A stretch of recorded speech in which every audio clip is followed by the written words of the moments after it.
Hello, my name is Jonathan Dilfer. Welcome to another House Rules Reviews. Before I get started, I keep forgetting to mention, we have a Facebook page. It's at House Rules Reviews. You can check us out on Facebook. I try to post things kind of daily, different board game, video game, movie, things that I find, thoughts that are intriguing, events that I go to, things like that. Anyway, so you can check that out, or just check out the rest of the YouTube channel as well for additional videos. Today we're going to talk about Star Wars Risk. I know what you're thinking, Risk. It's not like regular Risk. This game's actually kind of fun. This is the Black Series edition, which comes with some extra miniatures that the standard edition doesn't come with. It's a little bit more. When it first came out, I think the retail on it was $50, whereas the standard edition was like $25. Now it's dropped off, and it's more like about $30 that you can grab it for, and the standard edition you can grab for about $19, $20. But yeah, we're going to open it up. I'm going to actually do an unboxing. I thought that'd be fun. I'll show you some of the components, and then talk about how the gameplay works. It's a great little game. It actually plays in about an hour or so. So it's not like your traditional 4 hours worth of world domination Risk. It actually kind of just goes through basically the last part of Return of the Jedi in a board game, which is really fun. It has a lot of different things. It has taking down the shield generator. It has Luke Skywalker fighting Darth Vader, space battles, the Death Star. It's cool. It's a lot of fun. So we're just going to open it up and take a look. So here we've got the Black Series Star Wars Risk. When you open the box, the first thing that you see is a really nice foam insert that holds the board and then components that go towards the edge of the board. And then when you pull it out, you actually see all of the different additional pieces. You have the rules. The rules are actually really easy to understand. You have the extra models I was talking about. You have a Millennium Falcon and a Death Star and the Executor, which is Darth Vader's Imperial Star Destroyer. You have the Rebel ships, where you have X-Wings, B-Wings, and Y-Wings. I'll get these out again in a minute here. You also have TIE Fighters and Stormtroopers. And Stormtroopers are the other miniature that don't come in the base game. But you actually get tokens for them. I kind of actually really like the little bitty Stormtroopers. They have just an extra feel to it. You have a few red dice. And you have 2 decks of action cards, one for Imperial and then one for Rebels. And I mean, the insert itself is cool. There are a few tokens still in this edition, but they're actually just tracker tokens, basically. Every piece that you would manipulate for the game besides a tracker is a miniature in this one. Which, I mean, I really like these ones here. The Death Star and the Millennium Falcon. The only complaint I have, and I think they did it because they were trying to color code it differently, the Millennium Falcon's gold. I really wish they had done that in a silver like everything else, but they did a great job on the Death Star. I mean, you can see there's some really good detail for being an inexpensive game. The Executor also looks like a really good ship. It's pretty simple, but it's got some detail on the top crowning here, which is nice.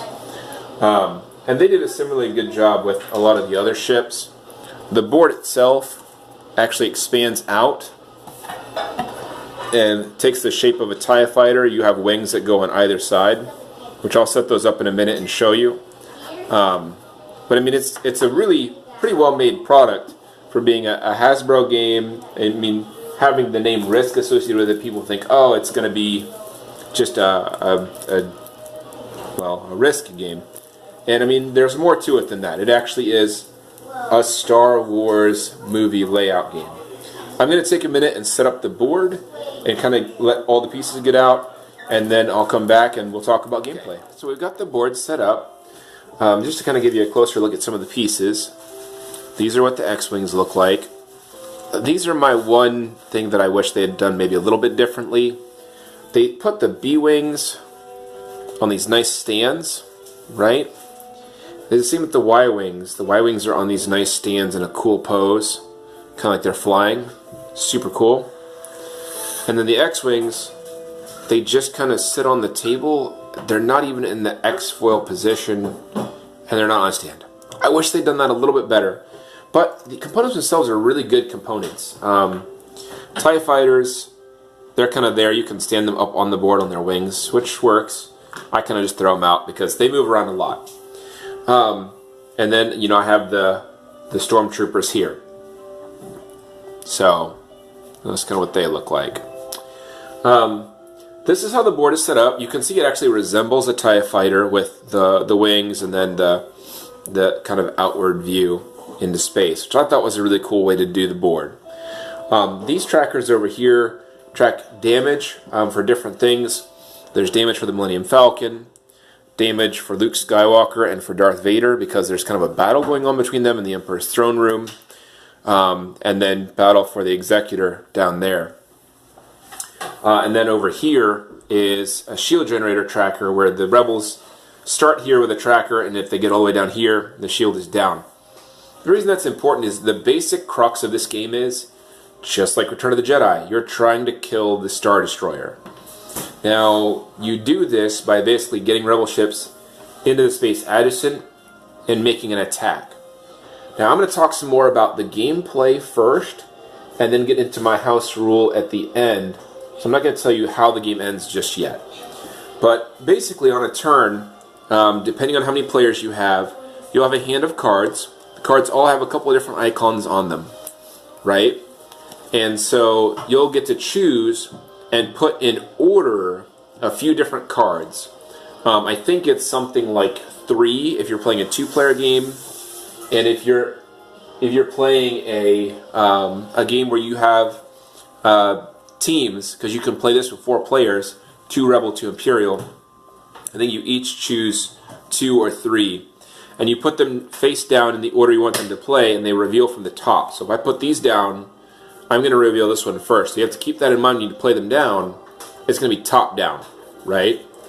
And then you get to do whatever the action is, which is described in the rulebook, so I'm not going to go through all of them. This one is move ties or attack with ties. You always move first. You move into an adjacent space, and then you can roll dice equal to the number of ships you have in that space to a maximum of 5 to try to attack. And each ship has a value that will remove it from the board. For ties, I think it's like 3 or better.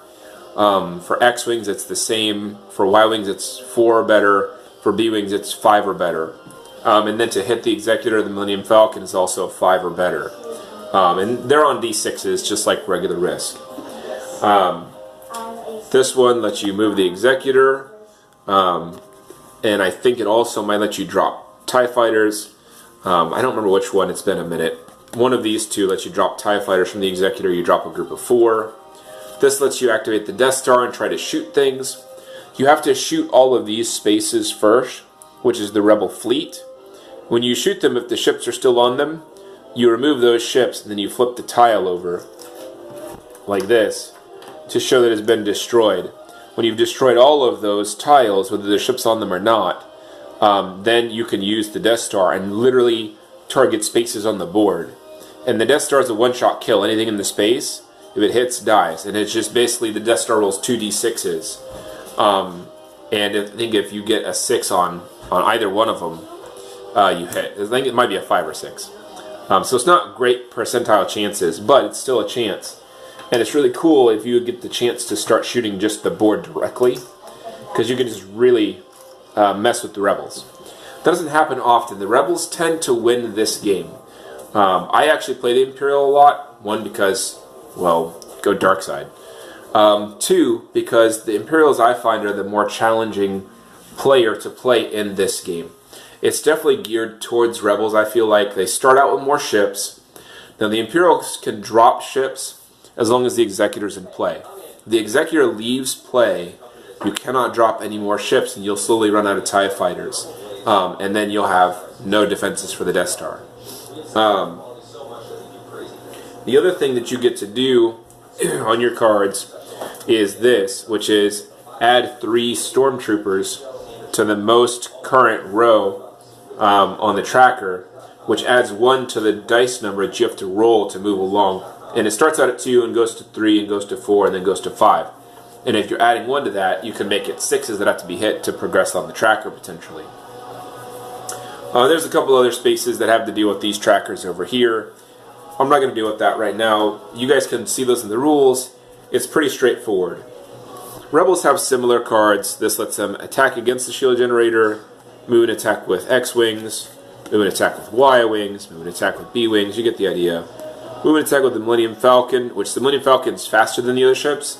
So where each ship normally moves one space, the Millennium Falcon can actually go 2 spaces and then attack, which is pretty cool. And then there's, similar to like what the dark side has, there's this, which lets you use, there's one for Vader and there's one for Luke, lets you roll dice and try to kill Vader or try to kill Luke. Luke also has the option to redeem Vader. It's very hard to pull off, but if you do, it's really cool.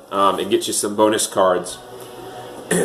So let's talk about the main way this is like Risk. The only way this is really like Risk is the whole move to an Addison zone and battle, right?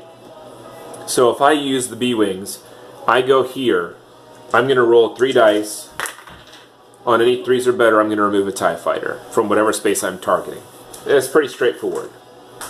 Now let's talk about how it's not like Risk. You can't win the game just with a board wipe. You just can't. Not from the Rebel standpoint. From the Imperial standpoint, if you kill all the Rebel ships, you do win. That's pretty much a goal. From the Rebels, you have to destroy the Death Star. These trackers are cool. They flow with the movie. You kill Vader or you redeem Vader and you get some bonus cards. You kill the Executor, you get bonus cards. But the main goal for the Rebels is you have to take down the shield generator, just like the movie. Then you have to make a run on the Death Star. Now, here's where we get to my house rule, and I'll talk about kind of why I did this. But first, I'm going to kind of change the camera back. You've got a feel for the board and what it looks like. I'm going to kind of talk about like what I feel about the gameplay and the house rules. Alright. First, I hope you can forgive my not sureness with a couple of the cards. If you look at my Board Game Geek stuff online, which is under J.D. Dilfer, you'll see that I used to have a really massive collection of games. I'm going to talk about that more in another segment and why it's less now. I'm slowly building it back up. I used to own this game. I have not played it in a little while because I gave it to a friend when we moved. That said, I really like it. I like it so much, I bought it again. And I really think that it does a great job of showing the movie. I mean, it is like playing you're in Return of the Jedi, which I think is really cool. The concept was executed very well. I mean, I really love the little minis. I mean, they're not super huge, but I mean, they're really cool. They did a lot more detail than I really thought they were going to.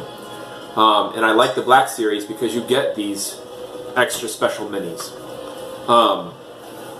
So with the Rebels, once you get the shield generator down, let's talk about endgame.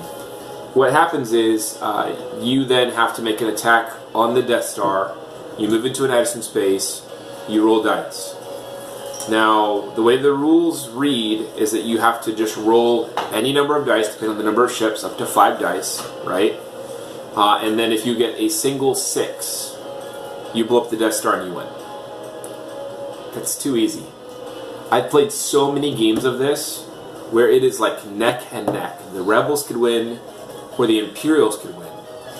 But for the Imperials to win, they have to literally roll dice after dice after dice to kill off these B-Wings, because they have to roll a 6 for each B-Wing, or a 5 for each B-Wing, which is statistically really hard to do, even if you have 5 dice, right? So if I have a space with, say, 4 or 5 B-Wings, to kill that space, I'm having to roll 5, either 5s or 6s on 5 dice, or take several turns to wheedle it down. It's really hard, right? And then the Rebels get to walk in with 5 dice, roll a single 6, I win. I didn't care for that. It felt like it was too easy. So the way we do the house rule is you have to get 2 6s. Now that doesn't sound like a lot, but getting 2 6s together in the same roll is a little bit less statistically likely. And the nice thing about it too is that in addition to that, if the rebels get down to where they only have like 2 or 3 ships left, then it's even harder for them. And I feel like that brings out more of the direness of the rebel situation in Return of the Jedi than you see in the base rule of the game. It's a simple change, it's an easy change, but that's what we did because I feel like it gives more of a challenge for the rebels and more of a feel for how the end of the movie actually is, because it's almost anticlimactic to try to make that rule and have it be too easy. So that's what we do with it. Like I said, I mean, it's just a really good game. It's, you know, here it's Thanksgiving in 2018 almost, and if you're looking for a Christmas gift for somebody and you're thinking, man, I don't know what they would like, whether they do board games or don't do board games, if they're just a Star Wars fan, it's such an easy game to pick up and play. It's really good for anybody like that. Anyway, again, I hope you enjoyed the video. If you have any questions, please leave them in the comments below. If you get a chance to check out my other stuff, I'll try to put links in the description this time. Thanks so much for watching House Rules Reviews. Have a great day.